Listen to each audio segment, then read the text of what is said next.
అంతర్ముఖానికి స్వాగతం. ఈరోజు మన ఎపిసోడ్ భయాలు అనుమానాలు. యాక్చువల్గా ఈ ఎపిసోడ్ అర్థం లేని భయాలు, నిష్కారణమైన అనుమానాలు అని పెట్టాలి. టైటిల్ పెద్దది అయిపోతుందని చెప్పి చిన్న చేసాం. నాకు స్నేహితుడు ఉండేవాడు, బాగా డబ్బు సంపాదించాడు, చాలా హ్యాపీగా ఉన్నాడు, మంచి ఫ్యామిలీ. అంత సడన్గా డల్ అయిపోయాడు. ఎందుకు డల్ అయిపోయాడో ఎంత అడిగినా చెప్పట్లేదు. ఉన్నటువంటి లాయర్ దగ్గరికి వెళ్ళాలి అన్నాడు. ఎందుకు లాయర్ దగ్గరికి అంటే అడిగితే విల్లు కొత్తది మార్చాలి, పాతది ఎప్పుడో రాశాను అన్నాడు. విల్లు రాయటం వరకు బాగానే ఉంది, కానీ ఇప్పుడు అంత అర్జెంటుగా ఎందుకు మార్చాలి అంటే చాలాసేపు చెప్పలేదు. తర్వాత చెప్పింది ఏంటంటే ఈ టెస్టింగ్కి వెళ్ళాడంట. ఈ టెస్టింగ్ అనేది ఒక పెద్ద మాఫియా. వెళ్ళగానే వాడు ఏదో కిడ్నీలో రాళ్ళు ఉంటాయి, రాళ్ళు తప్పేం లేదు అందులో, దాన్ని ఆపరేషన్ చేయించుకోవాలి. జాగ్రత్త వేరు, భయం వేరు, అదంతా ఓకే. ఇప్పుడు ఇతని ప్రాబ్లం ఏంటంటే ప్రీ అంటే భోజనానికి ముందు, బ్రేక్ఫాస్ట్కి ముందు చేసినప్పుడు 180 వచ్చిందంట. 180 బ్లడ్ షుగర్ బాగానే ఉంటుంది కదా, ఏముందంటే లేదు గురు 150 ఉండాలి, 180 ఉంది, నాకు చాలా కంగారుగా ఉంది, భయంగా ఉంది. ఇంతకుముందు అంటే దాదాపు ఒక 10 years బ్యాక్ 200 ఉన్నా పెద్ద పట్టించుకునే వాళ్ళం కాదు. కానీ నెమ్మదిగా దాన్ని ఈ యాంటీ డయాబెటిక్ ట్యాబ్లెట్స్ అమ్మేవాళ్ళు కలిసి ఏం చేశారంటే 120 కన్నా ఎక్కువ ఉంటే కష్టమని, అలాగే పోస్ట్ లంచ్ 250 కన్నా ఎక్కువ ఉంటే కష్టం అని ఇలా రకరకాలుగా చెప్పుకుంటూ వచ్చారు. మళ్ళీ చెప్తున్నాను, జాగ్రత్త వేరు, భయం వేరు. ఇతను ఇది చూసి చాలా కంగారు పడిపోయాడు. దీన్ని హైపోకాండ్రియా అంటారు. ఈ హైపోకాండ్రియా లక్షణాలు ఏంటంటే తనకి సరిగ్గా ఎక్కువసార్లు యూరినేషన్ వస్తే అది బ్లడ్ షుగర్ పెరిగిపోయింది అనుకోవటం, కిడ్నీ పాడైపోయింది అనుకోవటం, కొంచెం జలుబు చేయగానే అది థైరాయిడ్ ప్రాబ్లమా, లంగ్ క్యాన్సరా, లేకపోతే ఏంటి ఊపిరితిత్తులో ఏమైనా వ్యాధి ఉందా, హార్ట్ అటాక్ వస్తుందా, జలుబుకి ఇన్ని భయాల్ని పెట్టుకోవటాన్ని హైపోకాండ్రియా అంటారనమాట. కొంచెం దగ్గు రాగానే బ్లడ్లో ఏమైనా తప్పులు ఉన్నాయా, లేకపోతే ఇది ఆస్తమానా, ఇంకేదన్నానా అనుకోవటాన్ని, రకరకాల భయాలు పట్టాన్ని హైపోకాండ్రియా అంటారు. ఈ హైపోకాండ్రియా వచ్చిన రోగులు సాధారణంగా ఎలా ఉంటారంటే నిస్తేజంగా ఉంటారు.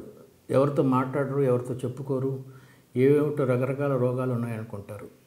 దీని తర్వాత ఇది ఇప్పుడు లేటెస్ట్ ఏంటంటే గూగుల్ వచ్చిన తర్వాత దీన్ని ఇల్నెస్ యాంగ్జైటీ డిజార్డర్, ILD అంటారు. ఇల్నెస్ డిజార్డర్ అంటే ఏంటంటే గూగుల్లో కొంచెం దగ్గు రాగానే దగ్గు కారణాలు ఏంటి అని వెతుక్కుంటాడు. రకరకాల ట్యాబ్లెట్స్ వాడటం మొదలు పెడతాడు.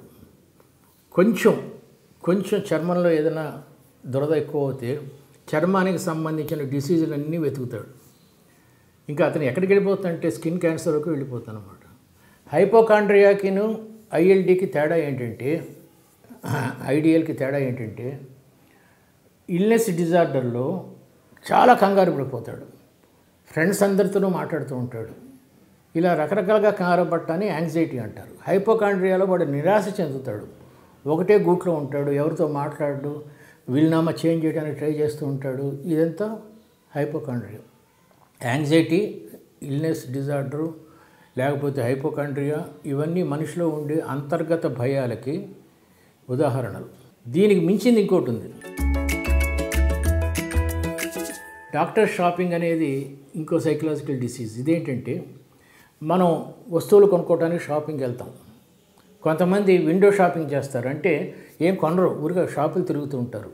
ఇది ఎందుకు చెప్తున్నానంటే ఈ డాక్టర్ షాపింగ్ అనేవాడు ముందు ఒక డాక్టర్ దగ్గరికి వెళ్తాడు. డాక్టర్ గారు, నా ఎడమకాలి చిటికిన వేలు సరిగ్గా ఎదగటం లేదు, దాని మీద గోరు సరిగ్గా ఎదగటం లేదు, జుట్టు సరిగ్గా పెరగటం లేదు, చిటికిన వేలు మీద గోరు సరిగ్గా పెరగటం లేదు, కడుపు నొప్పి వస్తుంది, వెన్నునొప్పి వస్తుంది, ఇవన్నీ కలిపి నేను చచ్చిపోతాను, ఏమైనా భయంగా ఉంది అంటాడు.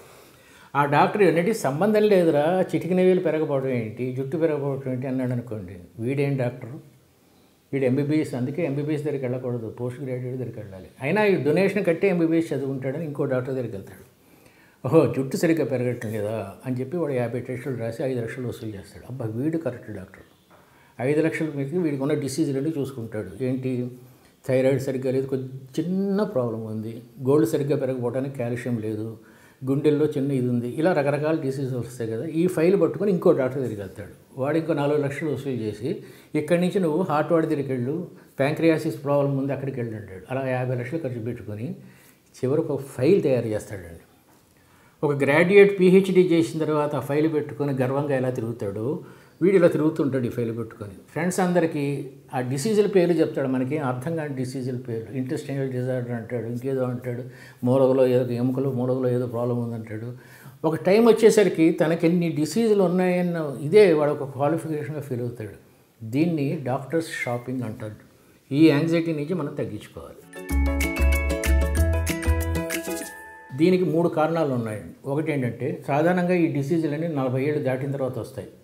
ఫస్ట్ది, నా ఫ్యామిలీ ఏమవుతుంది నేను చచ్చిపోయిన తర్వాత, నాకు 16 ఏళ్ళ కొడుకున్నాడు, నాకు 18 ఏళ్ళ కూతురు ఉంది, పెళ్ళిళ్ళు ఎవరు చేస్తారని రకరకాల ఊహించుకోవటం ఫస్ట్ డిసీజ్. చచ్చిపోయిన తర్వాత ఏమవుతుంది అనుకోవటం first disease. Second is improper planning. నాకు ఇన్ని అప్పులు ఉన్నాయి, ఇవన్నీ నా ఆవిడ ఎట్లా తీరుస్తుంది, నేను చచ్చిపోతే ఏమైపోతుంది, ఇది ఇంప్రాపర్ ప్లానింగ్.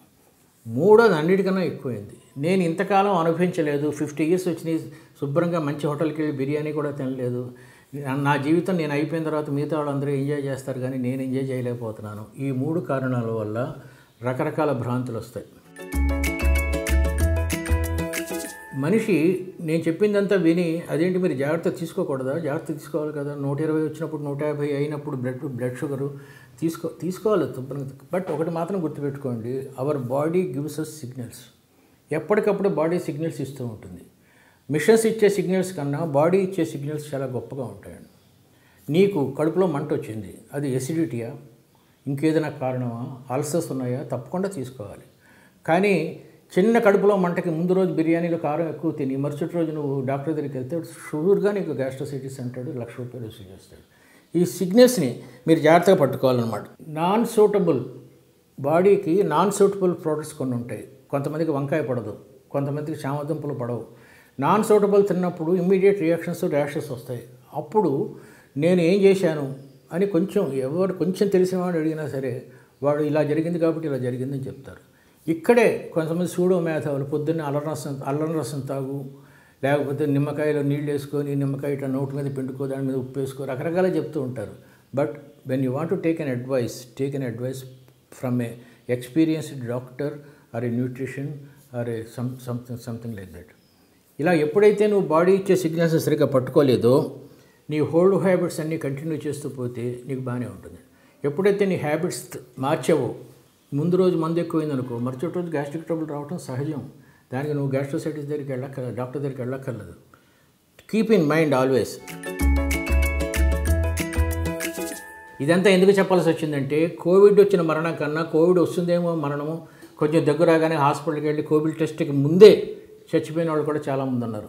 ఇవన్నీ నేను చెప్పినట్టు హైపోకాండ్రియాకిను తర్వాత యాంగ్జైటీ డిజార్డర్స్కి లక్షణాలు ఇవన్నీ. అందుకే చెప్పాల్సి వచ్చింది. కోవిడ్ కన్నా కోవిడ్ వచ్చిన తర్వాత లేకపోతే వస్తుందేమో అని మరణం ఇవి ఎక్కువ డేంజర్ అండి. మన ఇంట్లో టీవీ, ఒక లాస్ట్ చెప్తాం, మన ఇంట్లో టీవీ పాడైందండి, ఇమ్మీడియట్గా ఏమనుకుంటాం, రావట్లేదు, బొమ్మ రావట్లేదు.